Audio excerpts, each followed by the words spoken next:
needs, and everybody knows, no matter where we are in the country, we know we have to get Donald J. Trump back to the White House so we can get this thing fixed. When we do that, we're going to secure the border once for all. We're going to unleash American energy dominance again. We're going to lower the cost of living. We're going to support our allies and stand up to our adversaries. We're going to defend our rights and our freedoms and the troops and the veterans who fought for them. And we will protect the values and the principles that made America the greatest nation in the history of the world.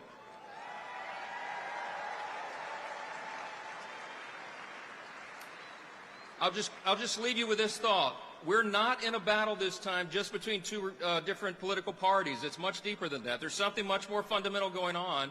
We're in a battle between two completely different visions for who we are as a nation and who we're going to be.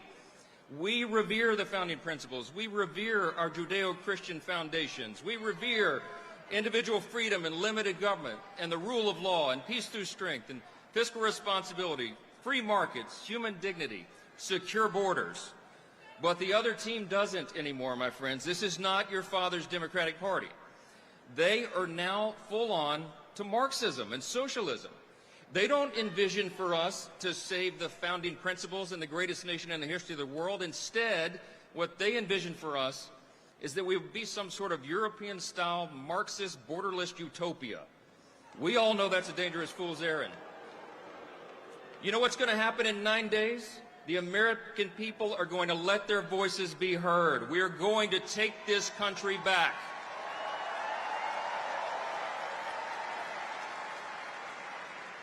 We're going to restore the foundations, and we are truly going to make America great again. Thank you so much. God bless you. God bless the United States of America.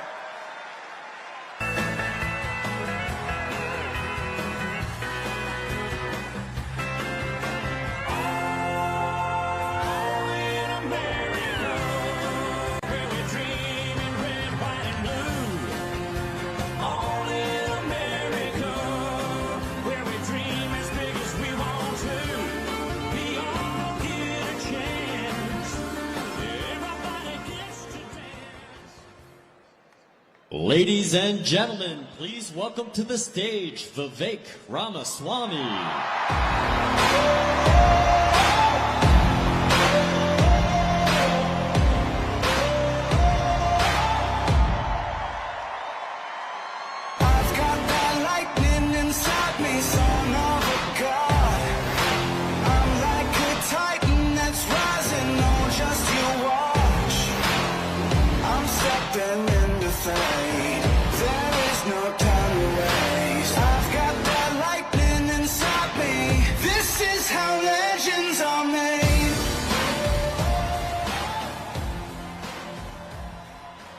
I'll tell you something, I don't follow the polls, I don't follow the pundits, but I follow the energy.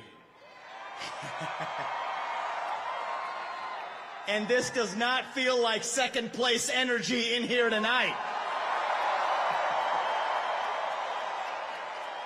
I had a friend of mine, smart guy, he's a billionaire, texted me this morning.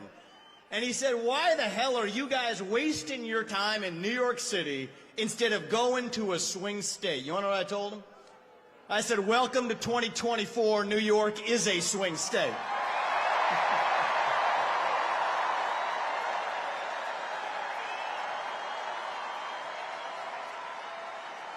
I got a message for Kamala Harris tonight.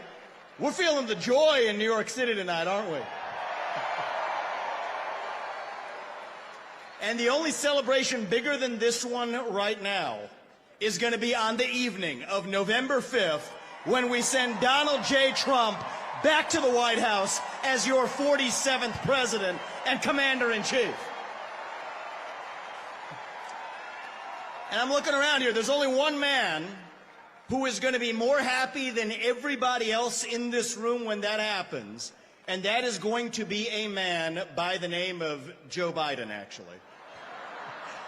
He is so pissed off about what they did to him. And you know, he's thinking it, but I'm going to say it. Identity politics never works in America. When you select somebody on the basis of their race and their gender, it always ends up being a disaster. And I'm actually talking about Tim Walz this time, by the way. It goes both ways. So listen up, guys. Last year, I became the youngest person ever to run for U.S. president as a Republican. And thank you. I appreciate that. And I'll tell you something about my generation. We are lost. We are hungry to be part of something bigger than ourselves.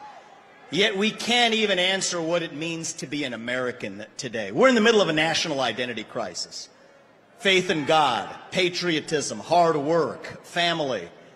These things have disappeared only to be replaced by wokeism and transgenderism, climatism, COVIDism, depression, anxiety, fentanyl, suicide. These are symptoms of a deeper void of purpose and meaning in our country. And right now, we need to step up and fill that void with our own vision. Answer, what does it mean to be an American in the year 2024? It means we believe in the ideals of 1776. It means we believe in merit, that the best person gets the job regardless of their skin color, that you get ahead in this country, not on the color of your skin, but on the content of your character and your contributions. That's why we're done with the woke DEI agenda, bringing in meritocracy to America. It means we believe in the rule of law, and I say this as the kid of legal immigrants to this country. That means your first act of entering this country cannot break the law, and that is why if we've had the largest influx of illegals into this country in American history, we will have the largest mass deportation in American history. That is not racist or xenophobic. That is what it means to stand for the rule of law in the United States of America.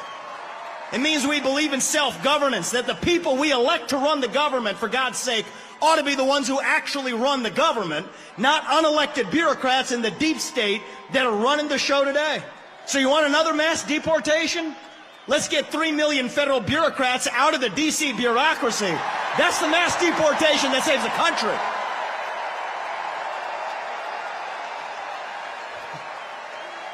What does it mean to be American? It means we have elections we can trust and believe in, and that means single-day voting on Election Day as a national holiday with paper ballots and government-issued ID to match the voter file. That's how we save the country after we win it this time by voting early. These are not black ideas or white ideas. They are American ideals that set this country into motion. We're in a war to revive them, and right now we need the commander-in-chief who will lead us to victory. That is your next president, Donald J. Trump. If you want to seal the border, vote Trump. If you want to restore law and order in this country, vote Trump. If you want to grow the economy in this country, vote Trump. If you want to revive national pride in this country, vote Trump. If you want to stay out of World War III in this country, vote Trump. If you want to make America great again, vote Trump. I'm going to give you one more reason to vote Trump, and it's this. It's the one the media in the back, they won't talk about this. But they know it to be true. Donald Trump is actually the president who will unite this country, actually. And we don't talk about that enough. America First includes all Americans, regardless of their race, their gender, or their sexual orientation. Our message to black Americans tonight is this. We want you, what we want for every American. Safe neighborhoods, good jobs, clean streets. A country where you are judged based on the content of your character, not the color of your skin or your political beliefs. That's the America we know. Our message to gay Americans tonight is this. You're free to marry who you want, if you want, without the government standing in your way. But that doesn't mean that boys get to compete with girls in girls' sports, or you do genital mutilation and chemical castration on our children. Our message to every legal immigrant in this country is this. You're like my parents. But our message to every illegal immigrant, if you came legally, you get the same American dream that everybody else does. Work hard, get ahead, make contributions to this country, love the nation, and that's our message to legal immigrants. But our message to every illegal immigrant is also this. We will return you to your country of origin. Not because you're all bad people, but because you broke the law. And the United States of America is founded on the rule of law. Our message to my generation, the millennials, is this. You were sold a false bill of goods. You were told you become a gender studies major in California. Somehow that gets you a head start on the American dream when it hasn't worked out that way. Dead on your shoulders. The Iraq and Afghanistan wars. Yes, it's true you were lied to. But we can't just be cynical about our country because this is still the last best hope that we have in the free world. And our message to Gen Z is this. You're going to be the generation that saves the country. You want to be a rebel? 18 years old, stand up on your college campus and call yourself a conservative. Be proud of it. Say you want to get married, have kids, raise a family, and have a good job. That's how we win in America. We don't have to be this nation in decline. We are still on our way up. We're still that country where we will look our children in the eye and mean it when we tell them, you get ahead in the United States with your own hard work, your own commitment, your own dedication, and that you know what? You are free to speak your mind at every step of the way. That is the American dream. That is what we are running to. And that is what we get when we send Donald Trump back to the White House this November. Thank you. God bless you and the great state of New York, and may God bless our United States of America. Thank you, God bless. Thank you, guys.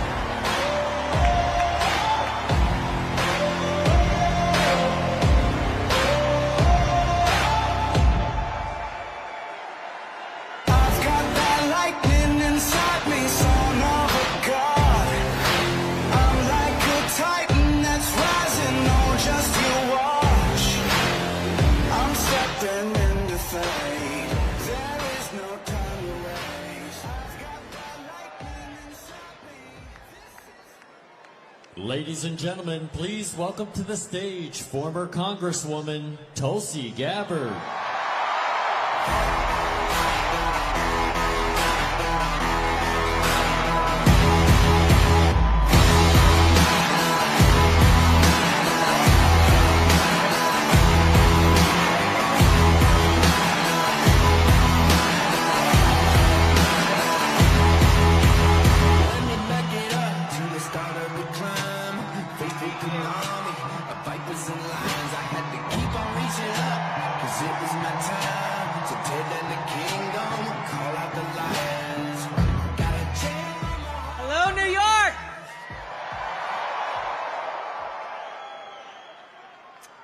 Join me as I say these words. We hold these truths to be self-evident, that all men are created equal, and that we are endowed by our Creator with certain unalienable rights, and that among these are life, liberty, and the pursuit of happiness.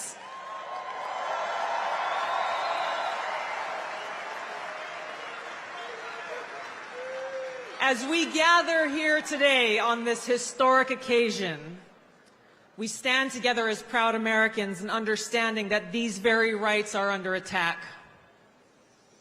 So we face this historic crossroads where our freedom and our future is in our hands. There's never been a more clear choice in any election in my life, and our ability to live in a truly peaceful and free and prosperous country is on the line. I love you too.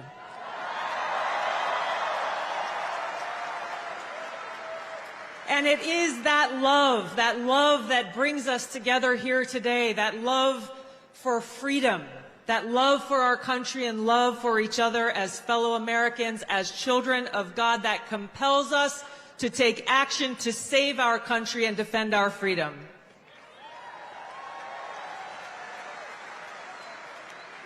Now, this choice that we have before us is very personal to me. I'm a lieutenant colonel in the Army Reserve. I've served now for over 21 years.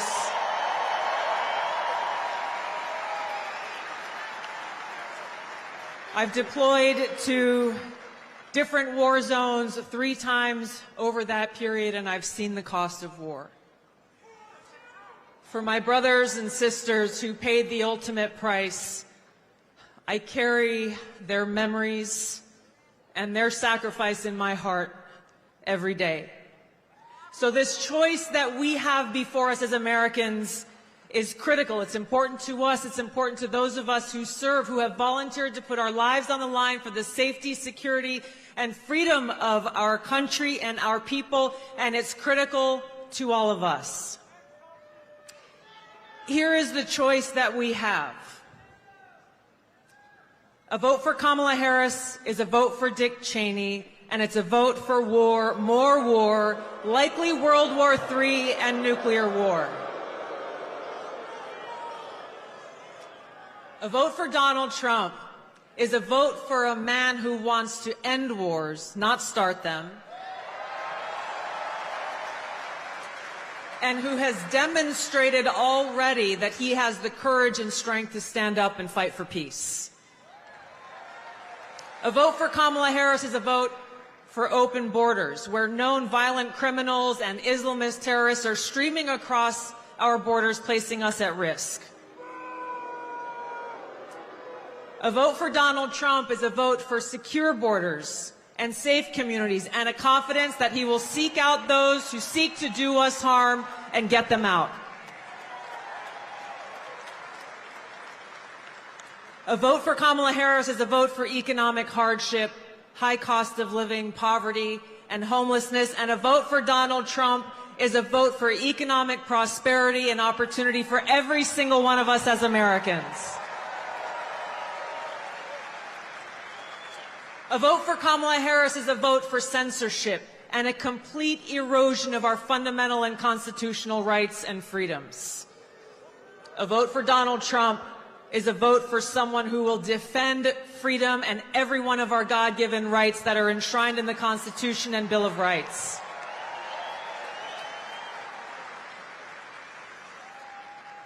So the choice is ours. History will look back on us at this moment for the choice that we make. Did we choose war or peace? Did we choose poverty or prosperity? Did we choose censorship or freedom?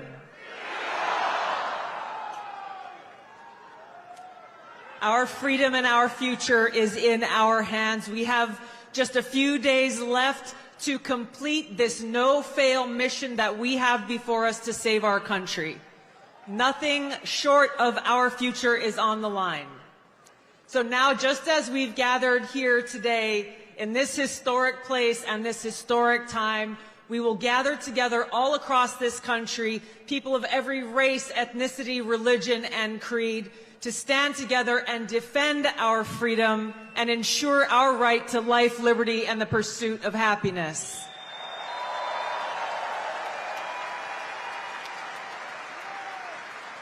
Now is the time for us to send Donald Trump back to the White House to be the 47th President of the United States, where we can stand together and make America great again. Thank you so much. Let's get it done. Aloha.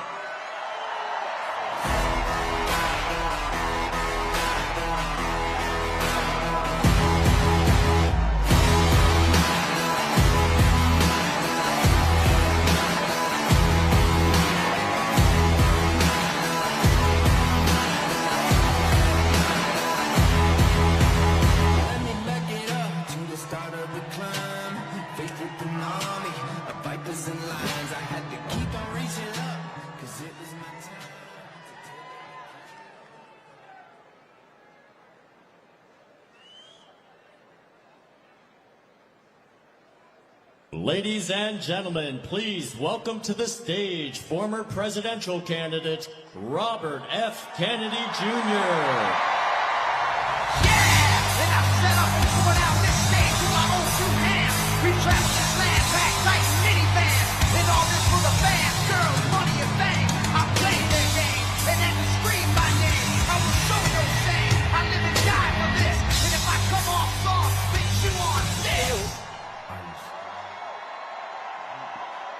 Thank you, New York. Thank you.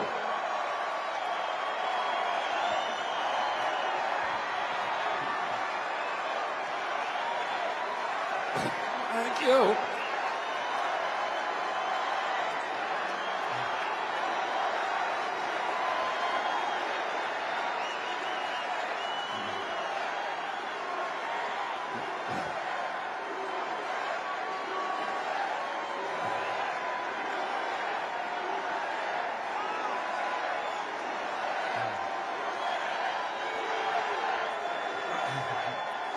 Thank you. A lot of people ask me why I left the Democratic Party.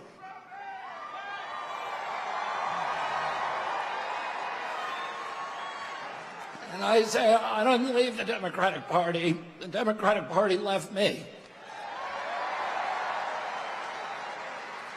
This is not the party anymore of Martin Luther King, of Robert Kennedy, of John Kennedy. That was the party of peace. It was the party of constitutional rights, of civil rights, of freedom of speech. It was the party that wanted to protect and nurture the middle class. It was the party that stood up to censorship, to surveillance, that stood up to the CIA, to the military complex, military-industrial complex. And it was the party that wanted to protect public health and women's sports. My uncle, Ted Kennedy, wrote Title IX, which protected women's sports in college.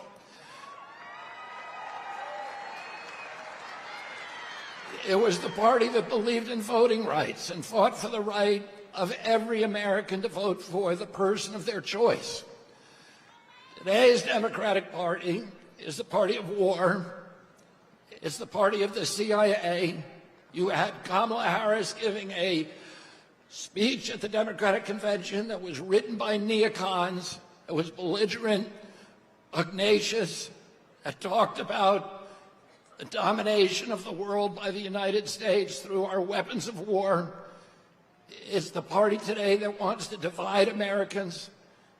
It's the party that is dismantling women's sports by letting men play women's sports.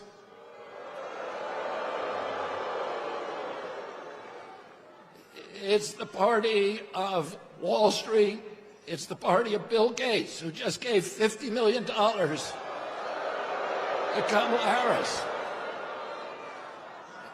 It's the party, and the Harris campaign is very proud that it received the endorsement of 50 former CIA agents and officers, and of John Bolton, and of Dick Cheney. These are the people that gave us the war in Iraq, the worst foreign policy catastrophe that's ever happened to this country. These are the people that gave us the Patriot Act, that launched the surveillance state.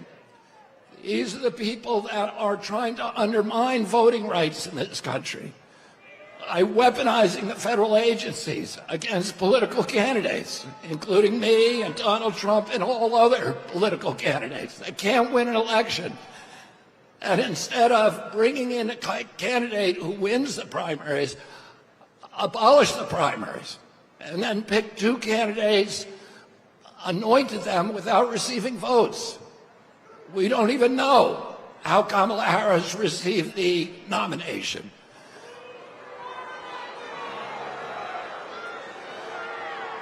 And this is the party of Wall Street, of big banks, of big data, of big tech, of the military contractors, and the parties of big pharma, big ag, big food, and big chemicals. is the party that's given us the sickest children in the history of the world. When my uncle was president, 6% of Americans had chronic disease, and we spent 0 on chronic disease in this country. Today, 60% of Americans have chronic disease.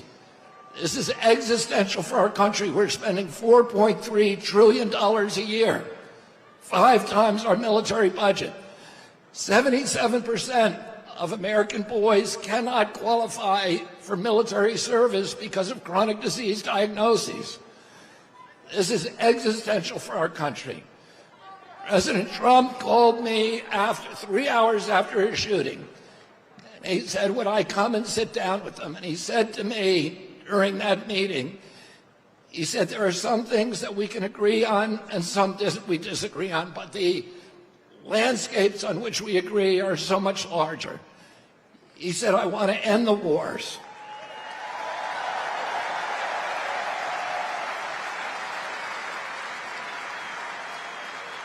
I want to end this surveillance and censorship.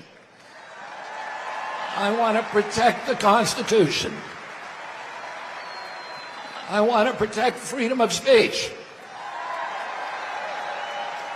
I want to end the surveillance. I want to end the weaponization of government against American politicians. And I want to end the chronic disease epidemic. Now, don't you think that we deserve a president in this country who's going to restore the moral authority of the United States of America? Don't you think that we deserve a president who's going to end the warfare state and rebuild the middle class? Don't you want a president who's going to put America first?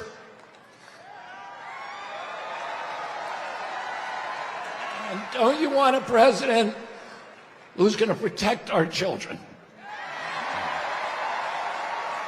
And who's going to protect women's sports? And who's going to stop dividing this country along racial lines? And don't you want a president who's going to end the corruption at the federal agencies, at FDA, at NIH, at CDC, and at the CIA? And don't you want a president who's going to make America healthy again?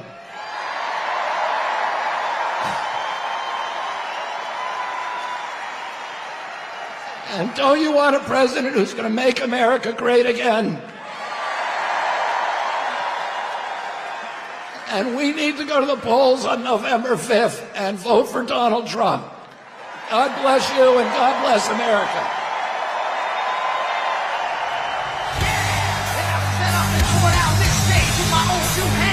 We've traveled this land, packed tight in minivans, and all this for the fans, girls, money, and fame. I play their game, and then to scream my name. I will show no shame. I live and die for this, and if I come off soft, fix you on this. Are you scared? Devil without a call, and I'm back with the beaver, hats and back David Slack.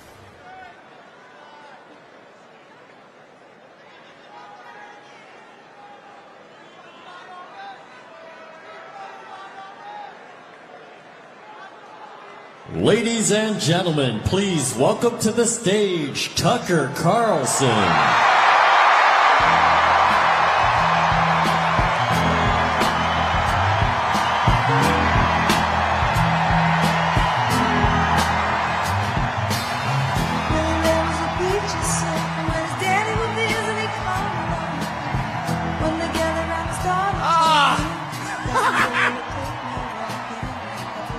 Thank you!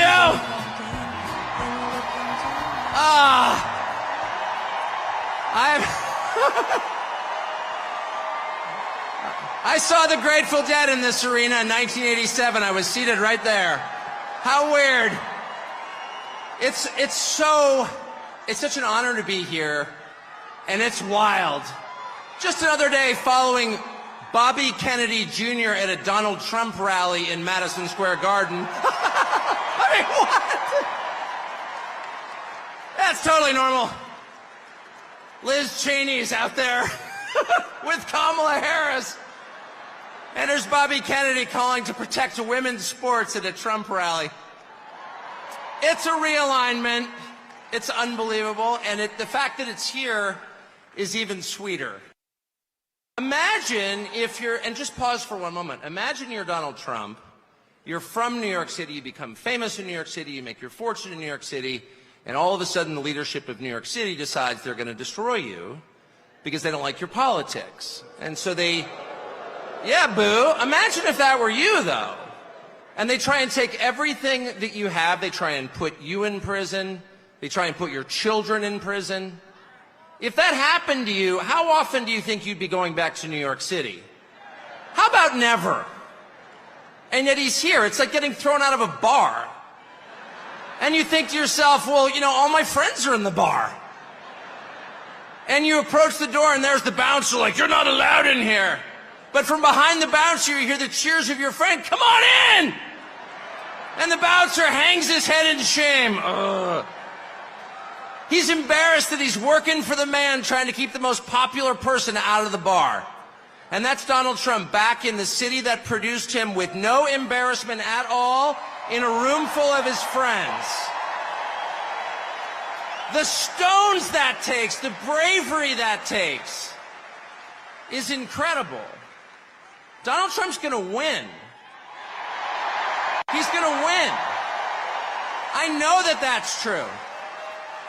Why is Donald Trump going to win? The people he's about to defeat have no idea. And they're panicked. They have no idea why people like Donald Trump. And their first theory was, well, Donald Trump is evil, so half the country's evil also. And that's one of the reasons they spent the last 4 years trying to destroy the country, because they're mad at its voters for liking Donald Trump. How much easier would it have been just to pause for 20 minutes and ask yourself honestly in some silent place, why do people like Donald Trump? And if they had been honest enough to ask themselves that question, they would have come up with the two main reasons, and here's what they are. The first reason that people like Donald Trump is because he likes them. That's why. And it's real. Affection is something you can't fake. I don't care how many times Kamala Harris would tell me she loves me, I don't believe her. I saw her kiss her husband with a mask on. A mask on.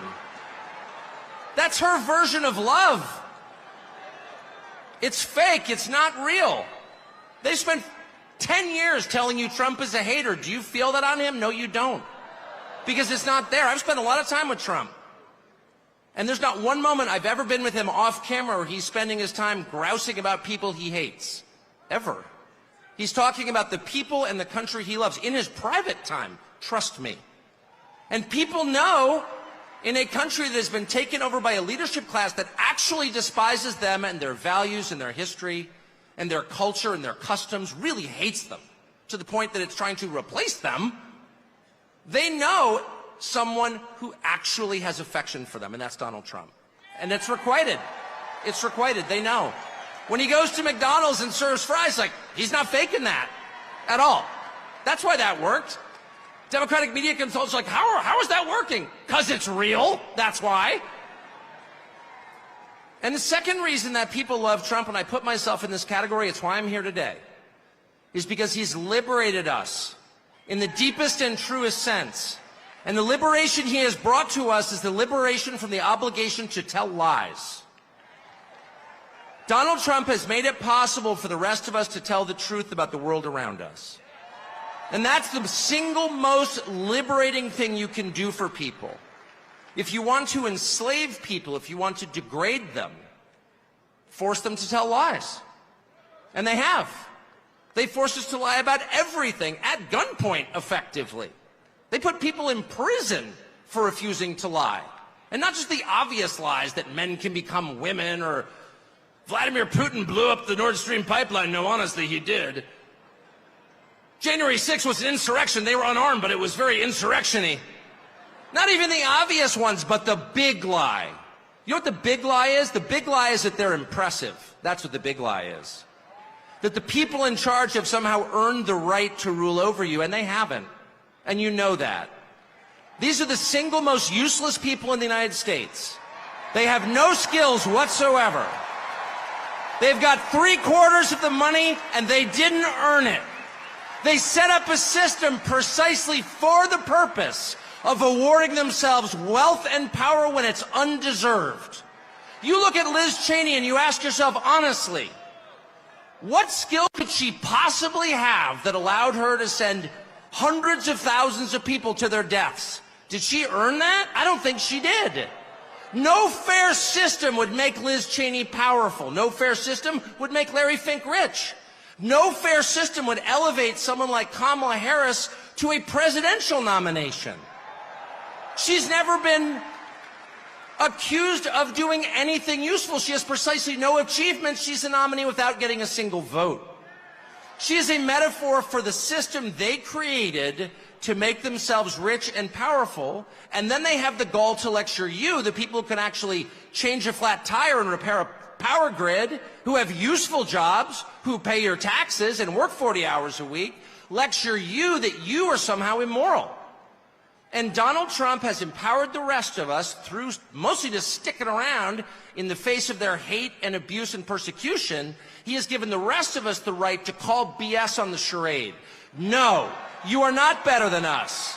No, you are not smarter than us. No, you do not deserve what you have. You probably stole it. No, you're not going to bully me into silence anymore.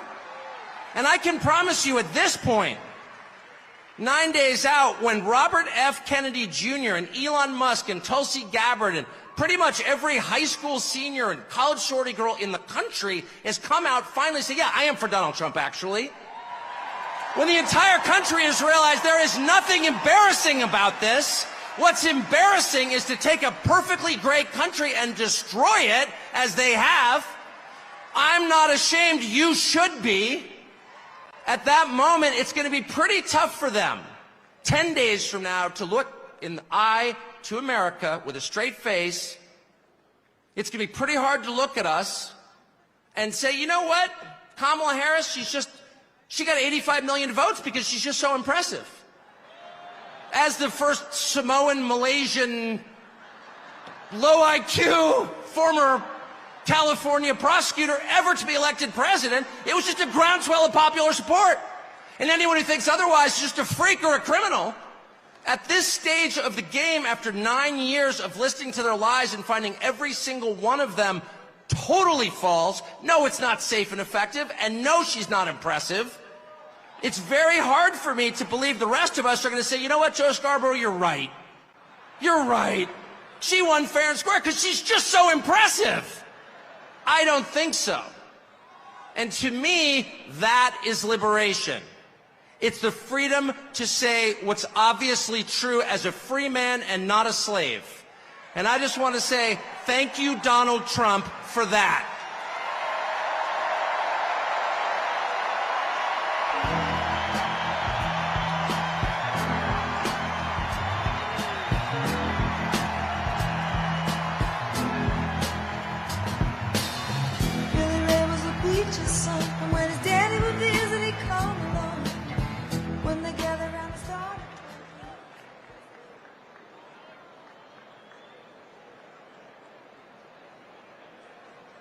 Ladies and gentlemen, please welcome to the stage professional wrestler Hulk Hogan.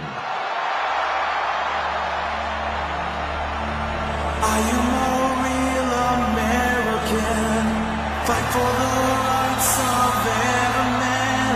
I am a real American, fight for what's right, fight for your life.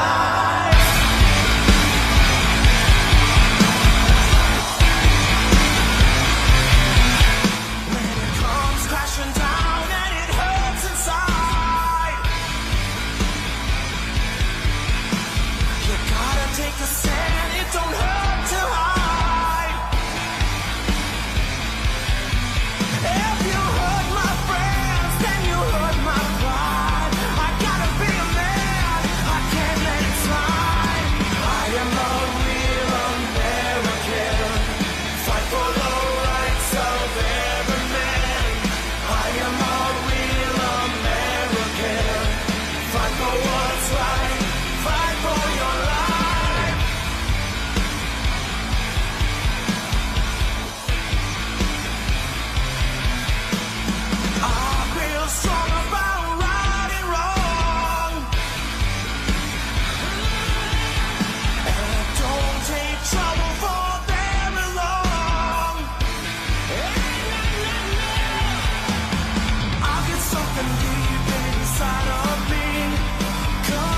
the thing that makes us free. I am a real American. Fight for the rights of every man. I am a real American. Fight for what's right. Fight for your right. I am a real American. Fight for the rights of every man. I am a real American.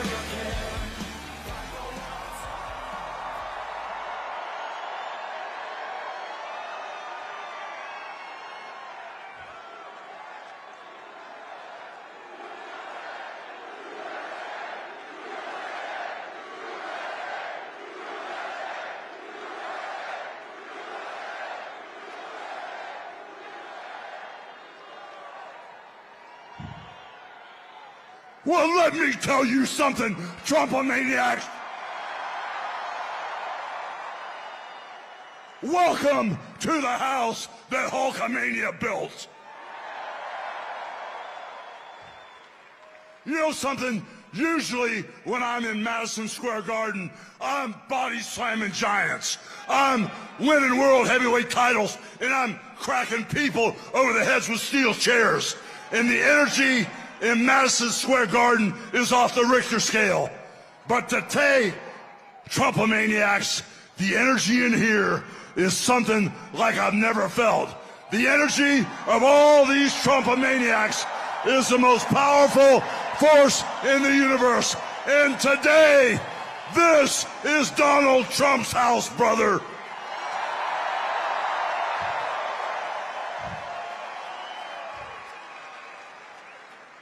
You know something, Trump maniacs? I don't see no stinking Nazis in here. I don't see no stinking domestic terrorists in here. The only thing I see in here are a bunch of hard-working men and women that are real Americans, brother.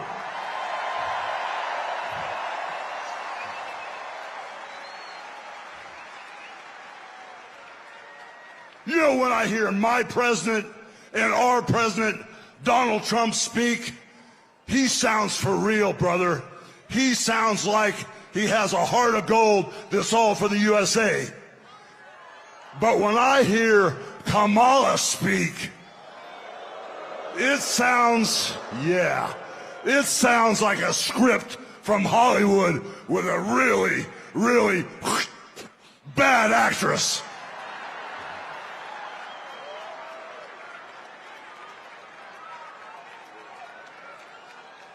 You know, Kamala is responsible for the border crisis, and Kamala is also responsible for inflation. And then you know something? She acts like she's the victim. And then all of a sudden, she flips, she flops, she spins and turns it around and acts like she's gonna be the damn hero. But we all know Trump is the only man that can fix this country today. And with Trump as our commander-in-chief, peace through strength will fix all the problems in the Middle East.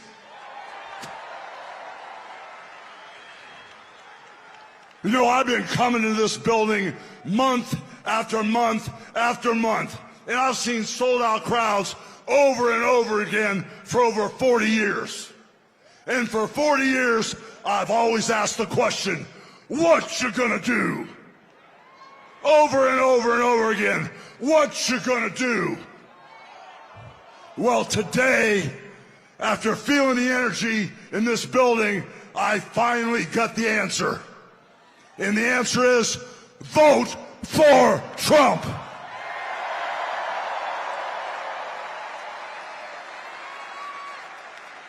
So now, I got a couple questions for you. What you gonna do about the border invasion? What you gonna do about inflation? What you gonna do about keeping America safe, brother? And what you gonna do about putting God in our homes, in our country, and our schools? So I guess we're all on the same page. So I got one final question for you. What you gonna do, and who's gonna make America great again? God bless Donald Trump. He's our next president.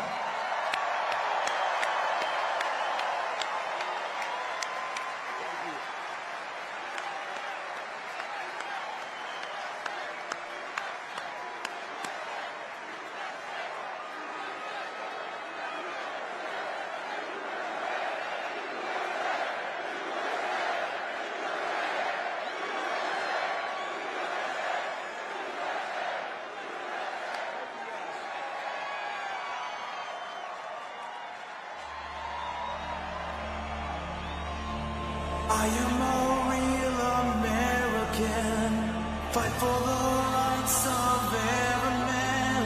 I am a real American, fight for what's right, fight for your life.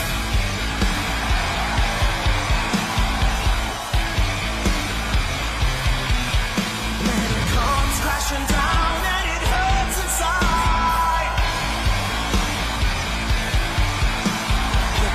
take a stand, it don't hurt to hide. If you hurt my friends, then you hurt my pride. I gotta be a man, I can't let it slide. I am a real American, fight for the rights of every man. I am a real American, fight for what's right, fight for your life.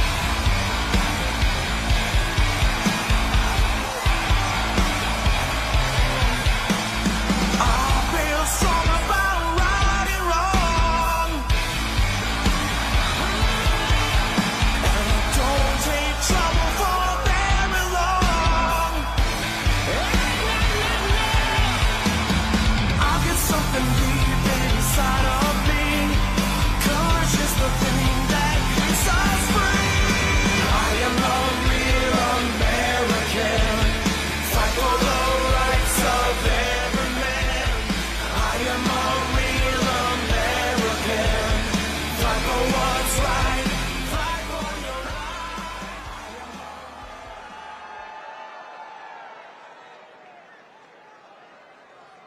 Ladies and gentlemen, please welcome to the stage founder of Marriage Street Media, Dr. Phil McGraw. Born free, I was born free, I was born free, free like a river raging strong. Is the wind I'm facing, chasing dreams and racing Father Time. Deep like the grandest canyon, wild like an untamed stallion. If you can't see my heart, you must be blind. You can knock me down and watch me bleed, but you can't keep no chains on me. I was born free.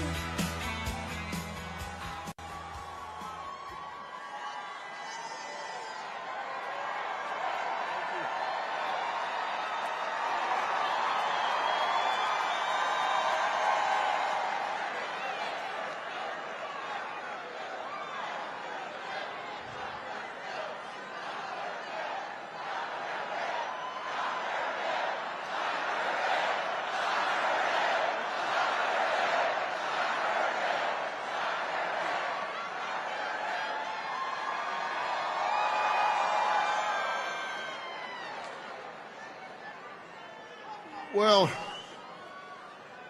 you guys look just like you do when I'm on TV. Except for you, you look a little different. Listen, I love you guys for caring enough about the United States of America to come out here tonight. Thank you so much for caring enough to come out here tonight. I have to tell you, I love this country.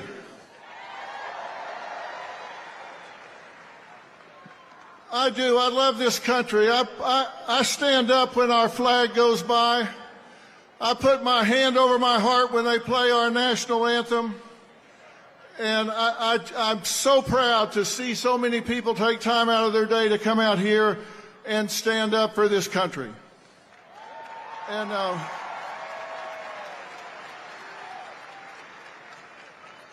strangely enough, I'm not here just to stand up for Donald J. Trump. Lord knows he doesn't need me to stand up for him.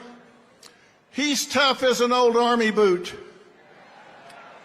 He's got lots of enemies, different groups that are scared, and between them, they have impeached him, indicted him, raided him, railroaded him, shot him, and sued him. And where is he? He is still standing.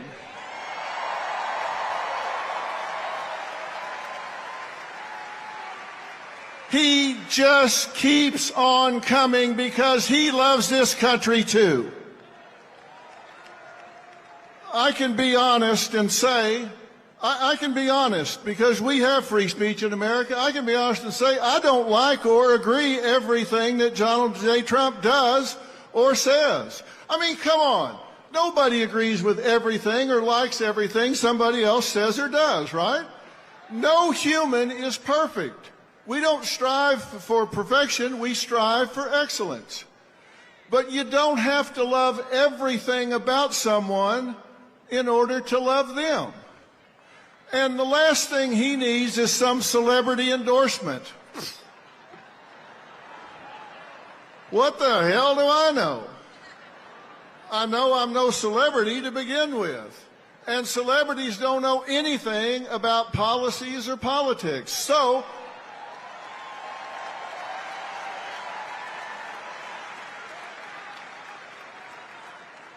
only difference between me and them is I'm willing to admit it. So, why am I here? Well, I'll tell you why I'm here. I'm here to talk to and stand up for the people who have declared their support for Donald J. Trump, or they got found out, or they want to do it, but they're too intimidated. Because you know what happens when somebody in this country says, hey, I'm going to vote Republican, I'm going to vote Donald J. Trump? They get canceled, intimidated, marginalized, excluded, or even fired or boycotted. And you know what that means? In short, that adds up to being bullied. And now we're talking about something I know a hell of a lot about. Now you're in my wheelhouse, buddy. I may not be an expert in politics, but I am an expert about bullying. And bullying is when you seek to harm somebody, you seek to intimidate, coerce, cause distress, fear, risk to their well-being. And it can be physical, verbal, relational, or cyberbullying. And it's always wrong. You said it, my friend. It is always wrong when you bully somebody. And that's what's going on. Now, let me tell you what the critics are going to say when they hear me talking about this. They're going to say, well, now, wait a minute. Come on. Isn't Trump a bully? And let me tell you why the answer to that question is no. Because to be a bully, there has to be an imbalance of power. And when there's not, it's just called a debate. And he's just better at it than anybody else.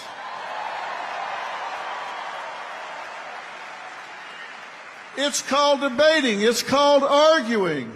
It's just, it may even name calling, but it's not bullying unless there's an imbalance of power. And whoever he talks to, they've got a microphone, they got on their big boy pants, they got a stage, they got everything else. He's just better at it. And the same thing is true when the Democrats or Harris call him fascist, Hitler, racist, misogynist, or a crook. Is that bullying? Well, not really. It's ugly. But with the First Amendment, which we all want to keep, there's no imbalance of power, so it's not bullying. It's just like what he does. It may not be the best use of energy, but when you attack civilians, when you attack a citizen, and you use the power of the internet, you use mob mentality, you incite people to gang up and cause boycotts, then it's beyond ugly. And that's what's happening in this country right now, and that's not okay.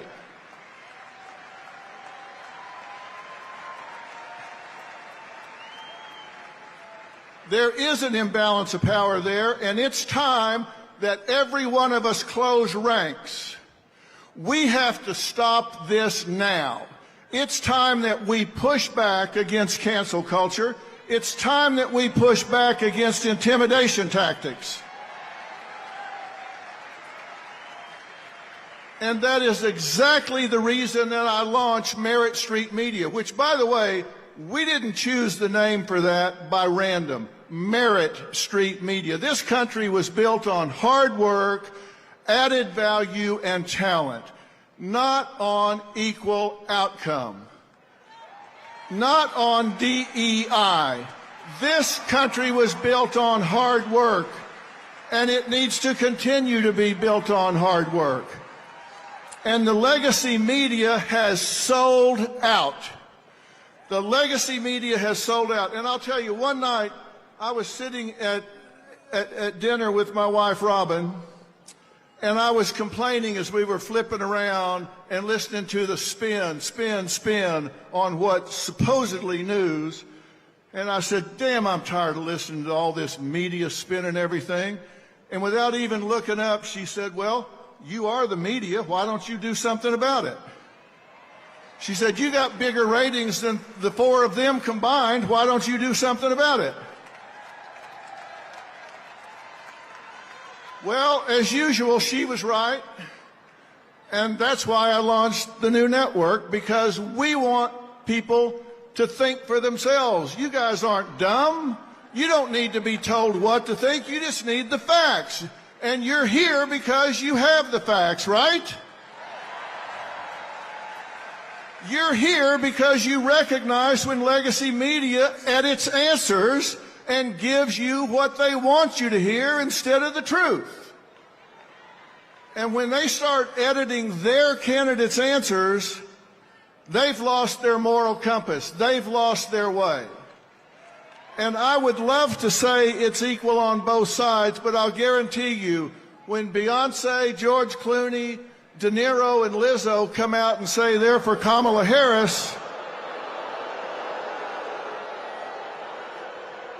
when they all come out and say they're for Kamala Harris, did you read anything or hear anything in the media criticizing it? No. But you watch what happens tomorrow morning when people find out I came here to talk to you.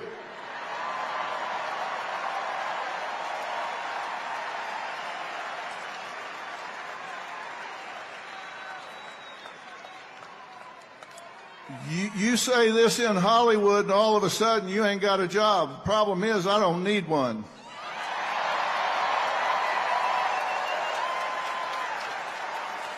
I don't need a job because I got you.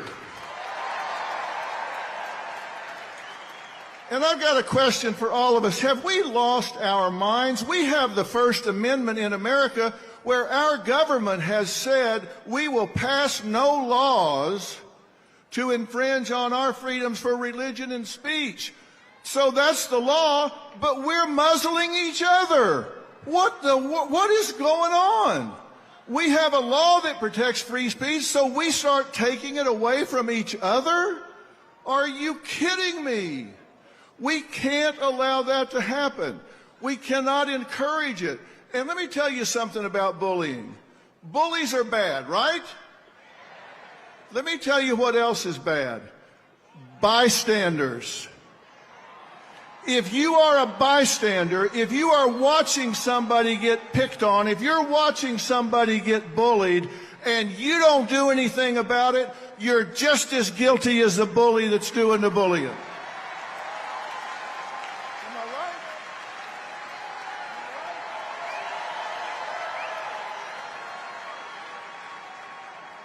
right? I have talked to so many children in schools that tell me the worst feeling they've ever had is being bullied and feeling alone and abandoned when they are picked on and intimidated, when they wished even one person, even one other kid would step up and say, hey, come sit with me at lunch. Don't sit in a stall in the bathroom and cry your way through lunch and eat alone.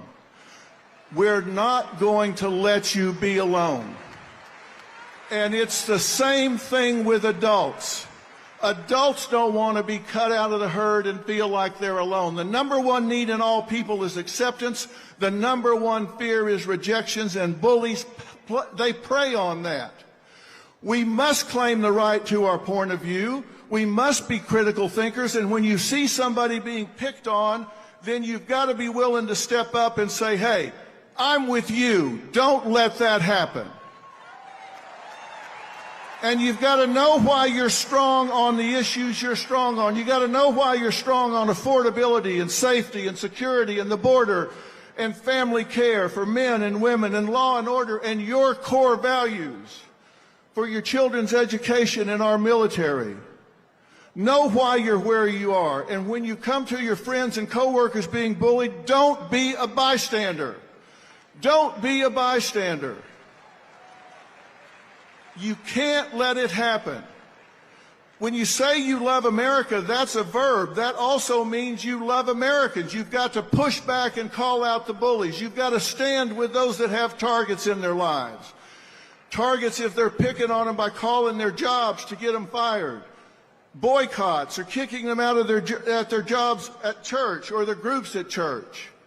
I've spent 45 years listening to people. And I was just in North Carolina and after the hurricane hit down there. And you know what? I saw neighbors helping neighbors, and not one of them asked, are you a Democrat or a Republican?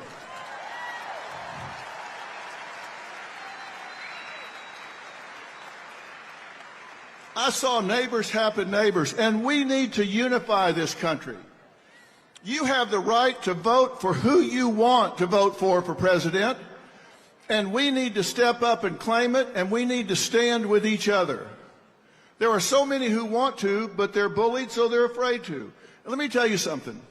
One of the most important days in American history was 9/12/2001. Not 9/11. We all know what happened on 9/11. One of the most important days was 9/12, because on 9/12, we all woke up and we were all Americans on 9/12.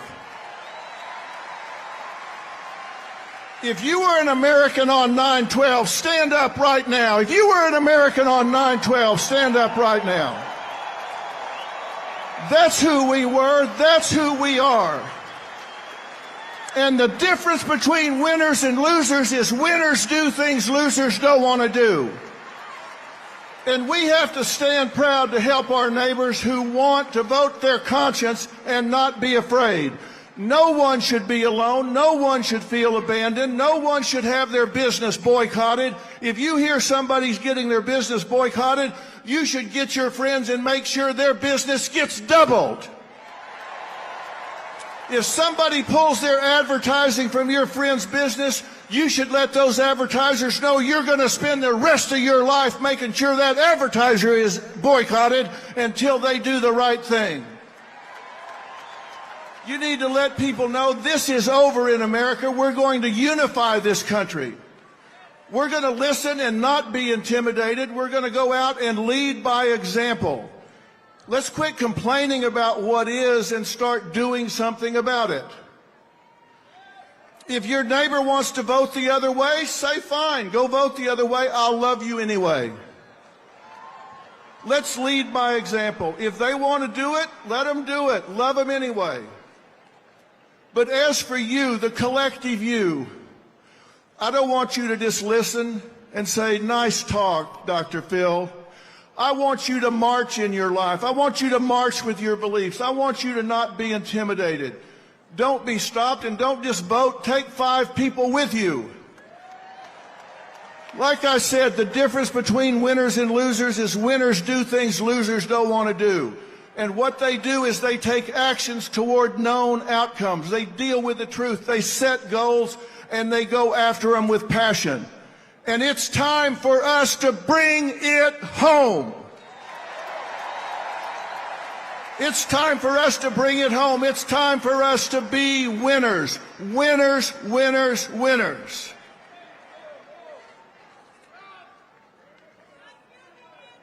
I started by telling you I love this country. I'll finish by telling you I love this country, and I love you for loving this country.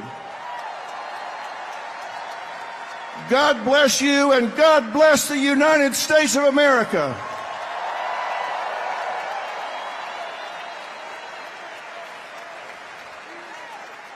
And before I leave, ladies and gentlemen, please welcome the next Vice President of the United States, Senator J.D. Vance.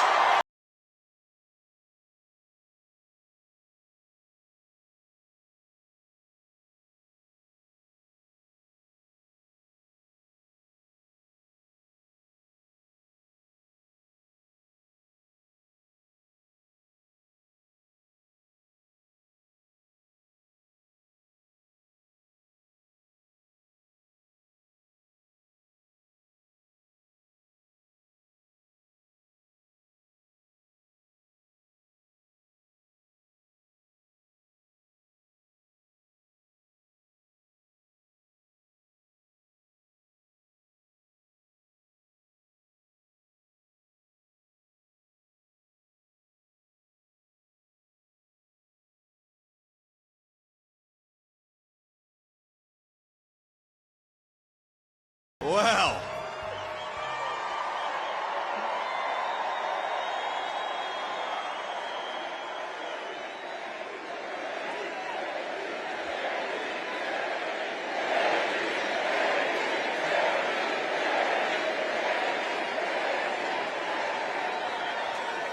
it is an honor to be here with all of you at Madison Square Garden.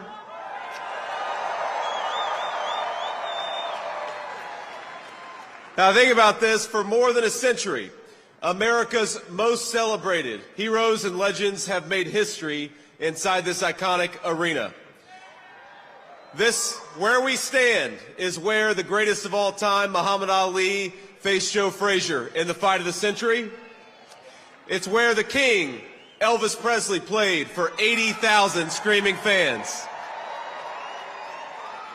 It's where the immortal Hulk Hogan pinned the Iron Sheik and let Hulkamania run wild. And now, on the eve of the most important election in our history, the greatest champion of them all, Donald J. Trump, has come to Madison Square Garden.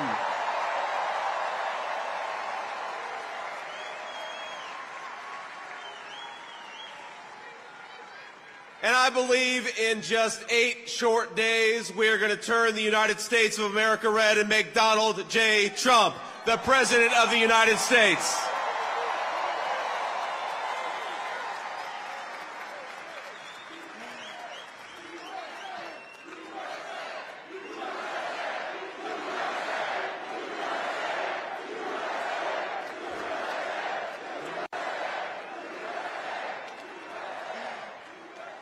Now, my friends, I've got the easiest job in American politics. Think about this. All I've got to do is remind people what life was like when Donald J. Trump was President of the United States. We had peace. We had prosperity. Take-home pay was rising the fastest that it had in 40 years. Inflation was at 1.5%, the lowest that it had been in a generation. Gas and groceries were affordable. And when Donald Trump was president, we had the most secure border in the history of this country.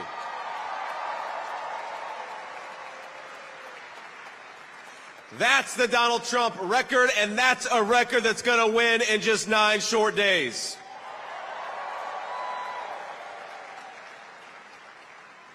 Now, I'm going to maybe surprise a little bit of the folks in this arena, because I'm going to be a little bipartisan here. I'm going to talk about Governor Tim Walz, and I got to be honest with you, I feel bad for him. No. We ought to spare a prayer for Governor Tim Walz, because he's got the hardest job in American politics. He's got to convince the American...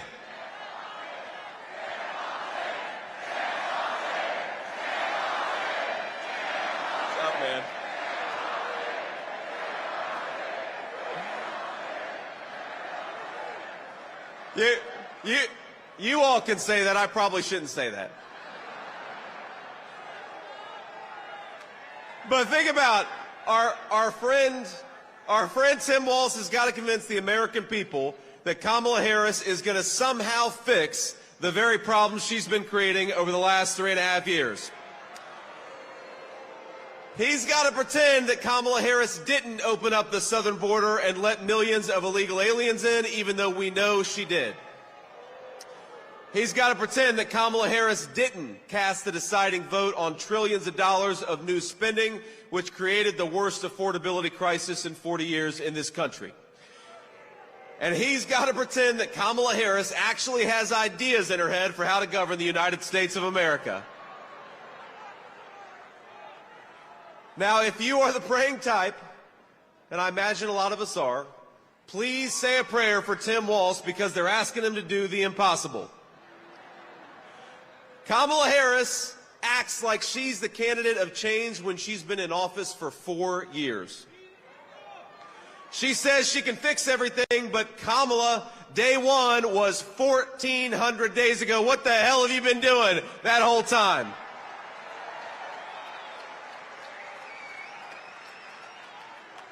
Now, my favorite Kamala Harris moment is that when somebody asks her for specifics on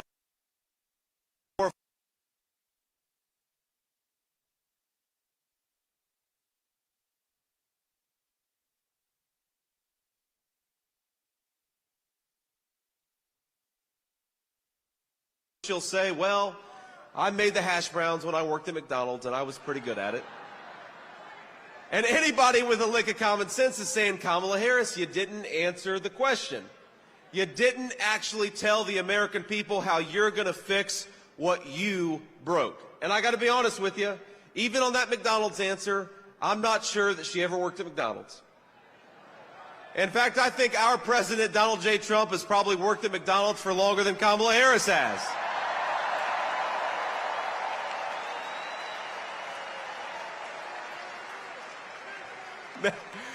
Now, I will say, I'm going to say one thing in Kamala Harris's defense. She does one thing very well.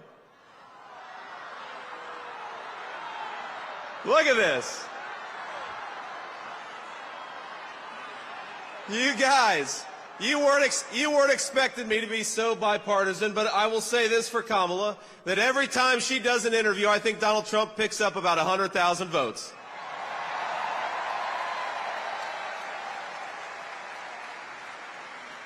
Now, we're, of course, in one of the proud baseball cities in the United States of America. So you know the problem with a softball interview is that you've got to be able to hit a softball still. And that's the problem with Kamala Harris, is I don't think that she could hit a T-ball based on what we've seen over the last couple of weeks. When she was asked what she would do differently compared to Joe Biden, she said, nothing comes to mind. She's running on how she's going to be different, but she couldn't name a single thing that she would do differently than Joe Biden. Now, I will say that could be the Kamala Harris official campaign slogan. Kamala Harris, nothing comes to mind.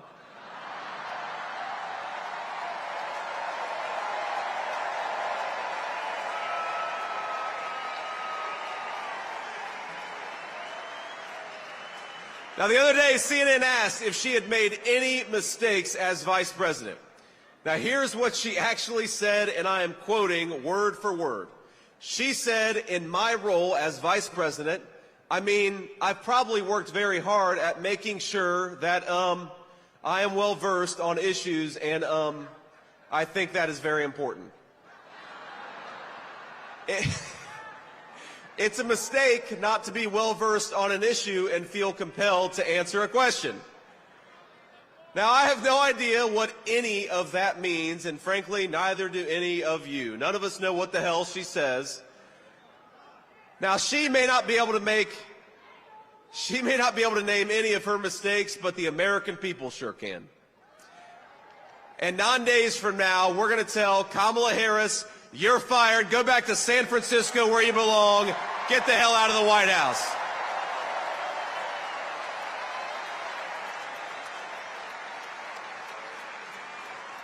Now, together,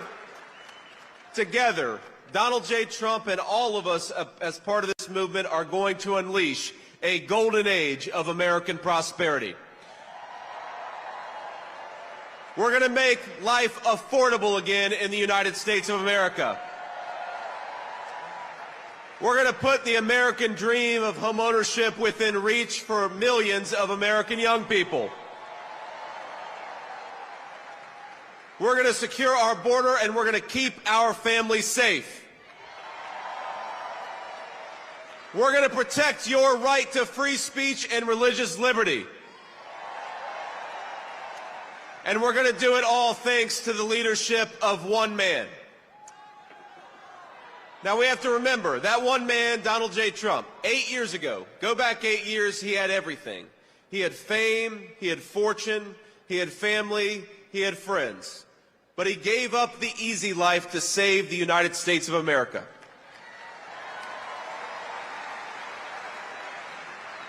When they couldn't beat him, they tried to bankrupt him.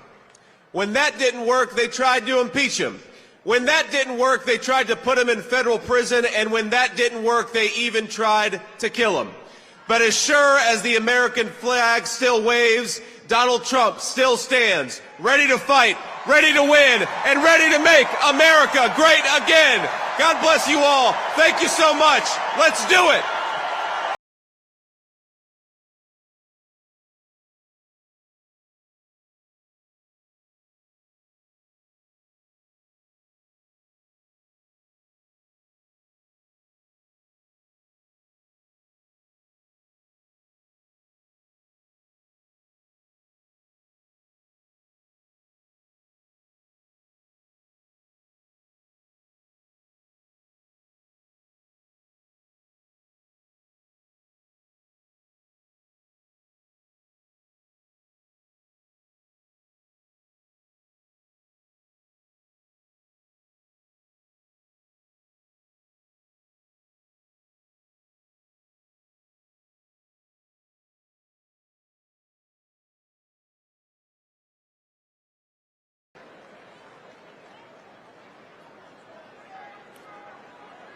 Please welcome Executive Vice President of the Trump Organization, Eric Trump, and Co-Chair of the Republican National Committee, Laura Trump.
New York City!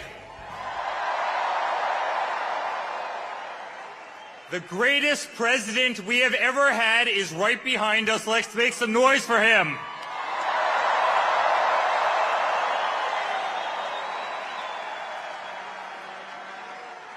Guys, this isn't politics.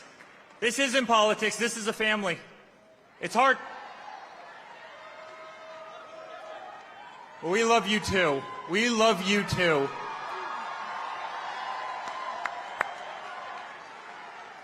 This is so much more than a political movement. This is the greatest family in the world. We are fighting for a country we love. We are fighting for the American flag. We are fighting for the Constitution. We are fighting for our liberty. And as a family, we've been out there every single day over the last 10 years. They've tried everything they could to destroy my father, to destroy us.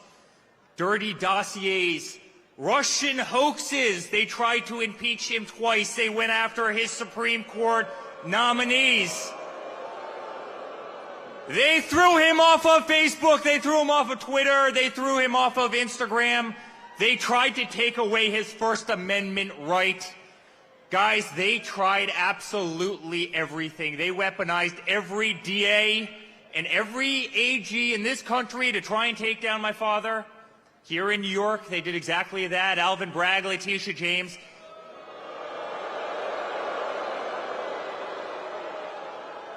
They